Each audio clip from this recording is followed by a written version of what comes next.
Avec Christophe Jacubizine, évidemment, comme chaque matin. Et ce matin, nous allons parler de Dominique Strauss-Kahn avec cette question: qui a peur de DSK? C'était d'ailleurs la manchette du Point la semaine dernière à cette question. Quand on observe l'offensive de la droite depuis 48 heures contre le directeur général du Fonds monétaire international, peut-être futur candidat à la présidentielle, c'est peut-être ça le problème. Oui, le mot d'ordre à droite depuis ce week-end, c'est effectivement tous contre DSK. La charge contre le peut-être futur candidat aux primaires a redoublé depuis qu'Anne Sinclair, son épouse, a déclaré qu'elle n'était pas favorable à un second mandat de son mari à la tête du FMI.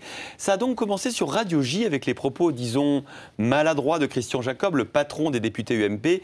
DSK n'est pas l'image de la France, l'image de la France rurale, l'image de la France des terroirs et des territoires, celle à laquelle je suis attaché. Alors cette phrase a suscité une tempête de commentaires et de critiques. Pourquoi? On écoute Benoît Hamon. Je veux revenir sur la déclaration de Christian Jacob et sur les arrière-pensées et les relents très moisis de cette déclaration selon laquelle Dominique Strauss-Kahn ne ressemblerait pas à la France des territoires et des terroirs qu'aime bien Christian Jacob. Moi je dis là-dessus, stop tout de suite.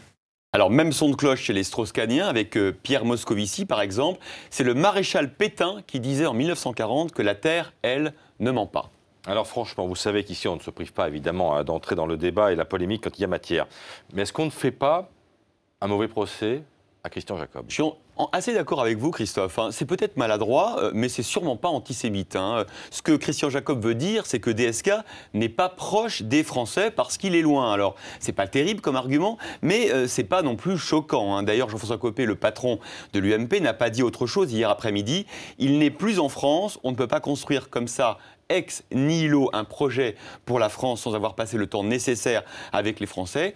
Il est loin et il est très riche. Tiens, c'est l'autre argument qu'on utilise notamment à l'Élysée. Vous vous souvenez de cette phrase que vous avez rapportée de Nicolas Sarkozy: si DSK et Anne Sinclair sont candidats, Carla et moi, c'est l'austérité à l'Élysée. Nicolas Sarkozy aime bien répéter cette phrase. Et puis, ultime argument anti-DSK, que la droite affûte depuis 48 heures, celui de la trahison au mandat du FMI. C'était François Baroin, c'était dimanche soir sur BFM TV. On écoute François Baroin.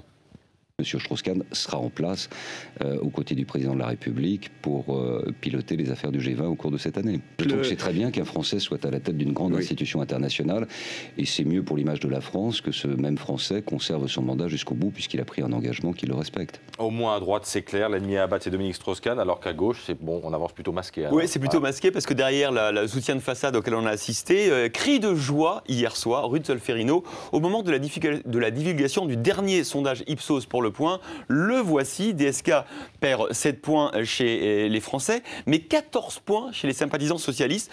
L'entourage de Martine Aubry a aussitôt sorti sa calculette. Ça fait 18 points de moins depuis décembre et 21 points de moins que Martine Aubry. Voyez, au PS, si DSK revient, il aura un joli comité d'accueil un peu musclé. C'était Christophe Jacubizine, le showbiz.